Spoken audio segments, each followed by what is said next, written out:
Today we're breaking down the small, everyday habits that felt harmless in the moment for me, but ended up costing me tens upon tens of thousands of dollars. And if I had a system in place, if I had recognized these sooner, I would have saved myself so much time, so much energy, and so much stress. So today we're gonna go through the top 10 habits that help me now control how I spend money. But before we get into those habits, I want to take a quick moment to thank the sponsor of today's video, ZocDoc, because this platform ties right into the idea of fixing what is so easy to ignore. During the height of my shopping, I, as you might know, would spend hours, sometimes days, sometimes weeks, scrolling, shopping, and buying things that I did not need. Yet I waited over 2 years to find and schedule a doctor's appointment. Partly out of avoidance and procrastination, but partly because it just seemed like such a hassle that I didn't want to deal with. And when I finally moved to Cape Cod, I realized how difficult it was to find someone who was not only accepting new patients, but also accepted my health insurance. And that's why I started using ZocDoc. ZocDoc is a free website where you can search and compare high quality in-network doctors. Choose the right one for your needs and click to instantly book an appointment, from mental health to dentistry, eye care, skincare, and everything in between. ZocDoc makes it so incredibly easy to book in-network appointments with more than 100,000 healthcare providers. With ZocDoc, you can filter for doctors by insurance, location, specialties, and see reviews by verified patients so you can choose the best, most convenient care for you. And when you've found the doctor you need, you can see their actual appointment openings, choose the best time that works for you, and instantly book a visit with just a few clicks. Plus, ZocDoc helps you get appointments fast, typically within 24 to 72 hours of booking. And in some cases, you can even get a same-day appointment. There is no more need to call a doctor's office and wait on hold. ZocDoc lets you do everything online in one place. So if you're like me and you've been putting off that one appointment for a very long time, this is your sign to finally do it. Head to ZocDoc.com/DBALEMON, or just click the link in the description to find and instantly book a top-rated doctor today. The first habit I had to break is that I did not have a system for saying no.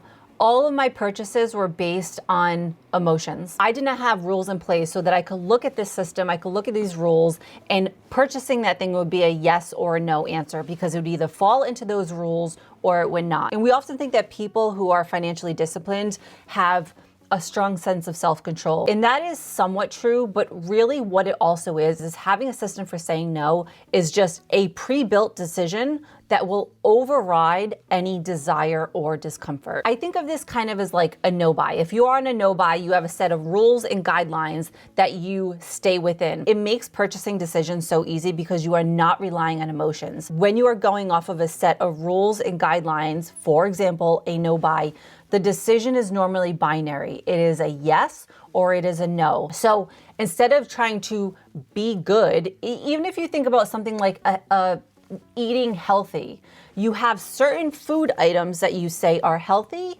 and are not healthy. So let's just say you're on a low carb diet. Instead of just trying to be good in the moment, you have a set of rules. I will not eat anything over a certain amount of carbs. And so it makes the choice of what you will buy, what you will eat, what you will do very easy. This actually reminds me a lot of Tom Bilyeu. And if you've watched him at all, now he does a lot of news, but he founded Impact Theory, and he's always talked about this for as long as I've been watching him, like 10 years. And one of his sounding rules in his life is that, I think he says something like, I do not think or act in a way that does not push me towards my goals. Essentially, his motto is that I do not think or do anything that contradicts my ultimate long-term goal. If it hinders that goal in some way, I do not think that way, I do not act in that way. Like, that is his one North Star. It makes every decision a binary decision, a yes or a no. And when it comes to shopping, most shopping emotions, especially for women, are based on emotions. And so if you can eliminate that, if you create a rule and you can eliminate that, it makes it so much easier and it will save you so much money. So here are some rules you might want to follow. The default no principle, and this means that every single purchase decision is automatically a no until it proves itself otherwise. And the first thing you might ask yourself is, would I purchase this if it was 3 times the price? And if I look at some of the things I purchase now, for example, I I just purchased lipstick the other day because they're having a sale, Black Friday sale. I would purchase that lipstick if it was 3 times the price because I love it so much. I would purchase it if it was 5 times the price. However, if I look at my Louis Vuitton shoes, which I purchased secondhand, so they were not retail price, but still, would I pay 3 times the price for those? Hell no. Hard no. If I had asked myself, would I purchase this for 3 times the price of all of the purchases I made before I decluttered, if I took the whole pile of clothes, which was bags and bags and bags, like literally like 15, 20 bags, and I asked myself, would I buy this stuff for 3 times the price or even double the price? I would have said no for all of them. And one of the other things you can ask yourself is, what am I giving up to afford this? Because every purchase eliminates another option, whether that is more freedom of time later on, or maybe a small trip. Anything that you purchase eliminates another option. So just calculate the price and figure out, what are you giving up to afford this thing, and is it worth it? And so if you find that whatever you're giving up is not worth it, then the value actually isn't real. You're just making a purchase decision based on marketing and emotion. The next one is the utility test rule. If it does not get used immediately and consistently, it is an indulgence. So the utility test rule is that you are not buying something for someday. It should be put into your routine immediately. Otherwise, if you do not do that, then you are buying for the fantasy version of yourself. And if I think about clothing, I did this all of the time. I used to buy things for a someday event that may or may not happen. And I've also done this with many habits. I've said this in the past, but I've purchased a lot of tech and gadgets for habits that I was confident I would want to do for years and years. And then I would buy the thing. It would probably sit in my home for a week or 2. Then I would get started on it. I might use it for another few weeks. Then I would be bored and I would be done with it. A few examples of that is a massive Canon camera and a lens, which cost me probably like $5,000 all in. I also bought a pole. What is that called? An exercise pole that I was sure I was going to become an expert at, and I was going to fly around that pole and use it for forever. I think I used it for like a month, maybe, and that pole cost me almost $1,000. This rule would have been hard for me because I convinced myself that this would be the thing that I would hold on to forever, and that this habit and hobby would stay with me. Like, I would love this thing. I would become an expert at it. And so it would have been difficult to gauge how quickly I would have ended up giving up on it. And this is why going to classes for it, renting or borrowing would have been way more beneficial. So utility test rule can be a good guideline. You just have to know your habits and how you naturally act. I think it's snowing outside.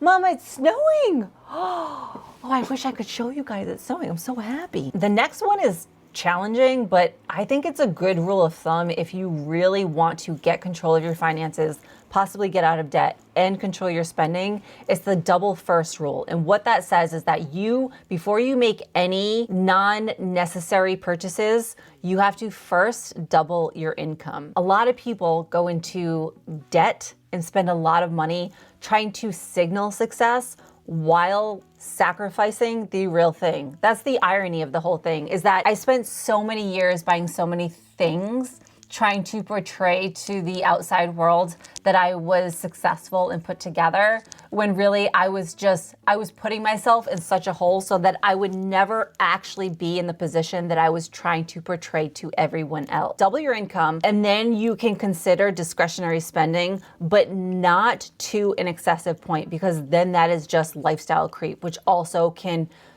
most people are guilty of, is that you increase your income and then you do not benefit from it because your spending kind of creeps up with your income. And so you always feel like you're strapped. You always feel like you're going paycheck to paycheck. This is such a bad habit I was so guilty of.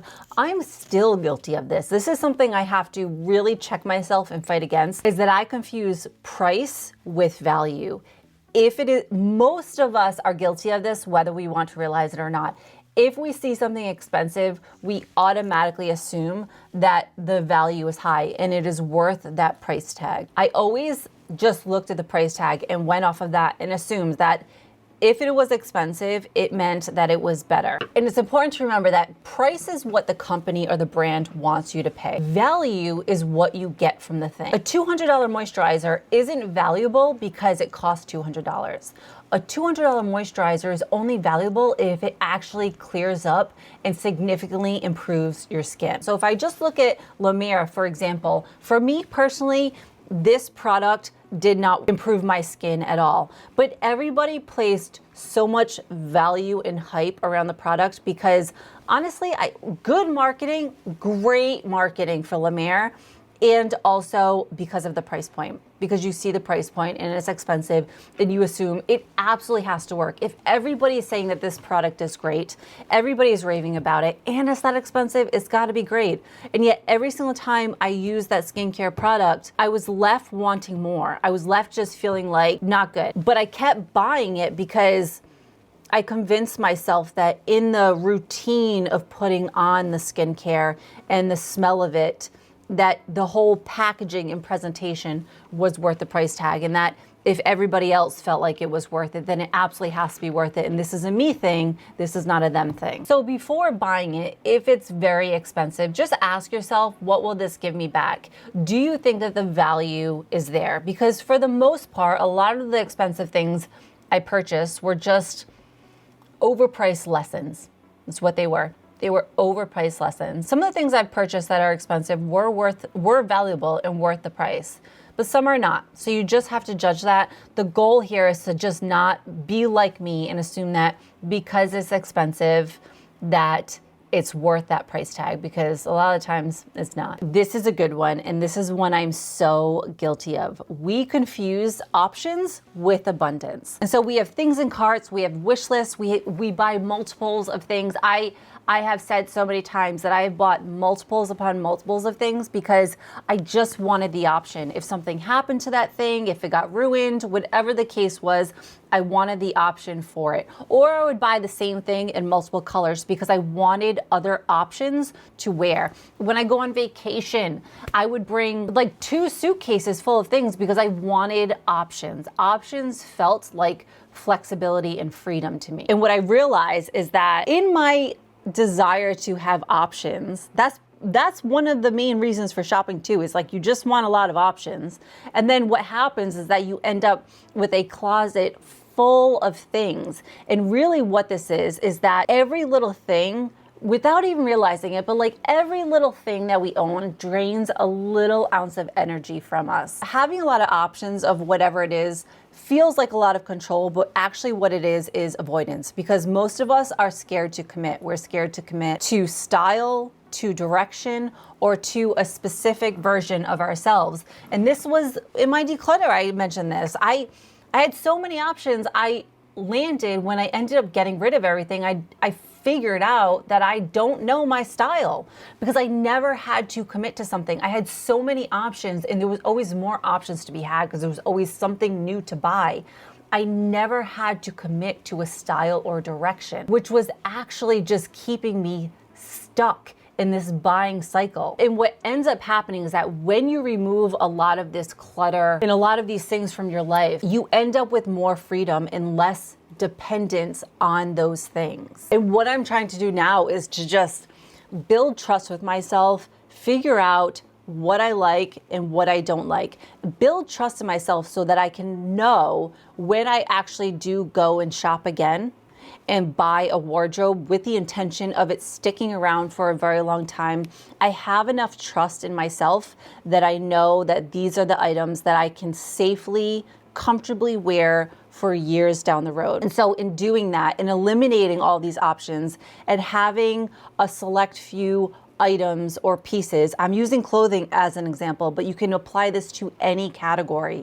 You end up with more freedom because when you just have these small select things that you're relying on, no matter what, binary, yes or no, then you have less dependence on things and you're less preoccupied with going out and buying more things. And tacking on to that, the other bad habit is that I could never define what enough was. I never decided when there would be an end. And so because of that, there was never a finish line. And I feel like it's getting worse and worse with social media and shopping, especially with buy now, pay later. I've been reading a lot of articles on buy now, pay later, which, by the way, are heavily targeted now towards women, and women make up the bulk as of right now using buy now, pay later. We are just bombarded with brands and logos and ads constantly, all of the time. And if we never define what is enough in our life, we will keep on chasing and it will never end. And if you just think about that, I feel exhausted just saying it. What always happens in most of our lives, and what definitely happened for me, is that I earned more, and then I spent more, and then I spent more than I was earning, which is lifestyle creep to a T. But satisfaction never arrived. I was never satisfied. The more I earned, the more I bought, the less satisfied I actually was. Because desire doesn't stop when you get what you want. In fact, desire is compounded, it is exaggerated when you actually get what you want. It grows and manifests itself so that it becomes all-consuming. The more you consume and the more you buy, the more you want. This is the irony of the entire thing. So if you do not make the decision for yourself of when enough is, then somebody else will, and they will sell it to you. More clothes, more skincare, more makeup, more upgrades, more tech. Enough isn't a number, it is a decision. A decision to decide that having more of whatever it is will not make you more successful, will not make you more attractive or prettier, it will not make you more productive. And once you define what enough is, you stop moving that goalpost and you actually keep what you earn. And for the first time, you can try to feel content and satisfied with what you have. My camera died. And I had to wait a long time to charge my camera. So it's hours later. I think we have one more to go. Let's get into it. I always measure life by how it looks, not how it feels. And what I mean by that is, to win the status game, it requires witnesses. A lot of the times we don't buy things to have them, we buy things to be seen having them. Spending is a form of storytelling. It is proof that you're doing okay. You buy the designer bag, it says I'm successful. You go on the trip and you post the Instagram or Facebook photos, it says I'm living a happy and healthy life. But here's the trap that I fell into, is that my life always looked better than it felt. And so I kept buying and buying and buying, trying to feel what I was portraying to everyone. And we've talked about this in the past. I just kept buying and buying and buying, hoping to close that gap, hoping that the internal feelings would catch up. And they never did. So that's one of the habits to break. And the one that you want to replace it with is to try to build a habit that you're happy with, even if nobody sees it. When you stop trying to signal to everyone that you are successful, and you start working on yourself, whatever that means, whether that is learning a new skill or increasing your income in various ways or being more creative, when you stop trying to signal success and replace that, all of that effort, direct it into something more productive, you do actually end up feeling more successful. That is actually the way that you close the gap. And that's it for today. Thank you so much for sticking around. If you have any questions, leave them below. I'll talk to you in the next one. Okay, thanks.